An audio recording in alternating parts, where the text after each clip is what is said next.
Assalamualaikum warahmatullahi wabarakatuh. Hai anak-anak, apa kabar?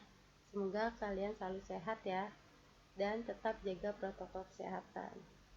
Oke, minggu lalu kita sudah melaksanakan PTS, penilaian tengah semester. Untuk selanjutnya, atau kali ini, kita akan membahas mengenai materi alat bantu verifikasi dalam transaksi. Nah, sebelum itu kita harus ketahui dulu apa sih alat verifikasi dan validasi. Nah, di sini verifikasi dan validasi merupakan dua hal yang berbeda. Verifikasi merupakan kegiatan mengonfirmasi kembali dengan cara menyediakan bukti objektif atas pemenuhan suatu persyaratan. Contoh verifikasi itu seperti ketika dalam transaksi jual beli. Ketika customer melakukan pembayaran menggunakan kartu kredit atau kartu debit, maka seorang kasir harus memastikan apakah kartu debit atau kredit yang diberikan konsumen sesuai dengan kartu identitas konsumen tersebut. Jika sudah sesuai dan sudah benar, maka kegiatan menginput pembayaran pun bisa dilakukan. Lalu contoh verifikasi yang kedua, yaitu untuk memeriksa keabsahan uang atau yang kita biasa sebut dengan money detector. Nah, money detector itu ada dua jenis. Yang pertama, money detector dalam bentuk center. Nah, seperti ini. Lalu yang kedua itu money detector dalam bentuk mesin. Untuk verifikasi sudah. Kemudian sekarang yaitu validasi. Validasi merupakan suatu ukuran yang menunjukkan pada tingkat kesesuaian serta kesahihan suatu instrumen. Nah, instrumen di sini maksudnya itu adalah alat ukur yang digunakan dalam dunia perdagangan atau yang biasa kita sebut dengan timbangan. Seiring berjalannya waktu, sekarang para pedagang lebih sering kita lihat itu menggunakan timbangan elektronik. Jadi, timbangan elektronik ini merupakan instrumen validasi yang digunakan untuk memvalidkan apabila ketika digunakan untuk mengukur suatu benda, alat ukur tersebut dapat menghasilkan suatu ukuran yang sesuai dengan yang diinginkan. Selanjutnya di sini kita masuk ke materi alat verifikasi berat. Nah, alat bantu verifikasi dan validasi berat yaitu kegiatan perdagangan yang menggunakan ukuran berat. Harus melakukan verifikasi di depan konsumen mengenai kesesuaian ukuran barang yang dibeli konsumen. Nah, alat tersebut itu berupa timbangan. Namun, timbangan elektronik ini memiliki kelebihan, yaitu dapat menyimpan jenis dan harga barang serta dapat mencetak hasil timbangan. Maka dari itu, sebelum mengoperasikan alat timbangan digital tersebut, maka sebelum itu harus diprogram terlebih dahulu barang apa yang akan didata atau disimpan pada timbangan elektronik tersebut. Contoh misalkan, di sini kita akan menginput beberapa barang, yaitu di sini ada kode PLU barang yaitu 2, 3, dan 4. Lalu di sini ada nama barang dan di sini ada harga per kilonya. Contoh, misalkan kode PLU 2, nama barang yaitu apel Malang dan harga per kilonya 32.000. Cara menginputnya ke dalam mesin timbangan digital yaitu pertama, kalian tekan mode 3 kali sampai dengan muncul PLU file. Lalu kalian tekan enter. Kemudian kalian masukkan kode PLU. Misalkan contoh, kode PLU-nya 2. Kita masukkan kode PLU-nya 2. Setelah itu kita tekan enter, kemudian kita masukkan harga per kilonya. Nah, kode PLU 2 yaitu harga per kilonya Rp32.000. Dan nama barangnya itu yaitu apel Malang.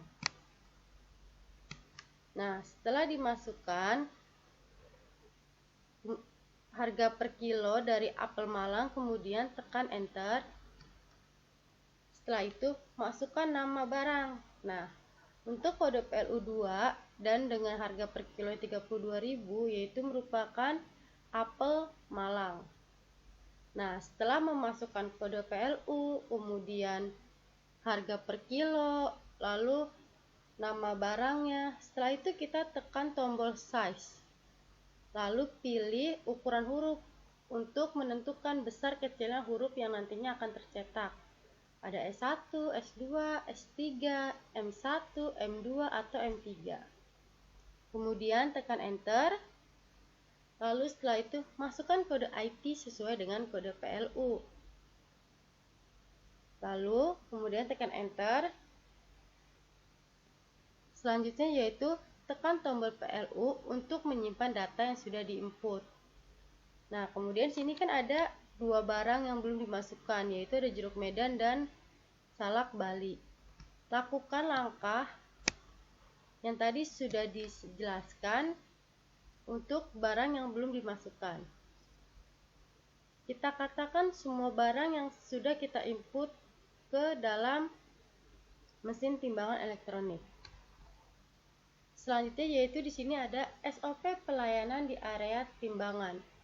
Jadi, prosedur yang harus dilakukan oleh petugas bagian menimbang produk yang dibeli konsumen adalah: pertama, siapkan barang yang akan ditimbang. Lalu kedua, tekan kode PLU barang. Ketiga, tekan tombol PLU. Keempat, tekan print atau tombol bintang. 5. Kertas hasil timbangan akan tercetak. Lalu yang terakhir yaitu tempelkan print out hasil timbangan pada pembungkus barang yang ditimbang. Jadi, SOP pelayanan ini sangat penting dilakukan. Untuk apa? Agar ada hubungan baik antara pramuniaga dengan customer, serta meminimalisir komplain dari customer jika terjadi kesalahan, baik dalam pengambilan barang belanjaan, seperti meminimalisir masalah berat barang, harga barang. Jadi semuanya akan terlihat di dalam mesin timbangan. Selanjutnya di sini ada bagaimana cara pelayanan di area hitung. Pertama, ucapkan salam. Contohnya seperti selamat pagi Bu, selamat siang Bu, silakan. Lalu yang kedua, sebutkan nama barang yang akan ditimbang. Contoh, apel Malangnya ya Bu. Selanjutnya, sebutkan total berat, harga per kilo, dan harga yang harus dibayar customer. Contohnya misalkan, beratnya 0,6 kilo ya Bu, harga per kilonya 9.500. Jadi totalnya Rp5.700. Lalu yang keempat, konfirmasi kembali kebenaran dan tanyakan jika customer ingin menambahkan barang yang ditimbang. Contohnya misalkan, bagaimana Bu? Boleh mau ada yang ditambah lagi Bu? Seperti itu. Kemudian tawarkan barang lain. Nah, di sini seorang pramuniaga menawarkan barang lain yang sedang promo saat itu. Misalkan, tambahannya Bu, salaknya hari ini lagi murah loh, per kilonya hanya 7.000, bagaimana Bu? Lalu kemudian ada kemas barang. Jika customer tidak ingin menambah barang yang dibeli, kemudian kemaslah barang dengan cara mengikat pembungkus dengan menggunakan alat bantu seperti isolasi, karet, atau strapless. Lalu, lakukan proses penimbangan sesuai SOP. Lalu pertama yaitu tempelkan printout pada plastik pembungkus. Jadi, ketika kita melakukan timbangan dalam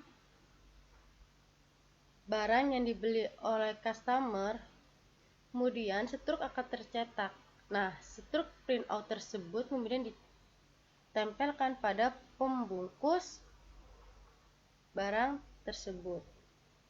Lalu yang terakhir yaitu berikan belanjaan yang sudah ditimbang dan persilakanlah customer untuk melakukan pembayaran di kasir dan ucapkan terima kasih. Contohnya seperti, silakan Bu, ini apelnya ya. Pembayarannya di kasir ya Bu, terima kasih, selamat datang kembali. Nah, itu adalah cara pelayanan di area hitung. Semoga sampai sini materi yang Ibu berikan bisa kalian pahami dan semoga juga bermanfaat. Dan jangan lupa tetap jaga kesehatan dan ikuti selalu protokol kesehatan. Wassalamualaikum warahmatullahi wabarakatuh.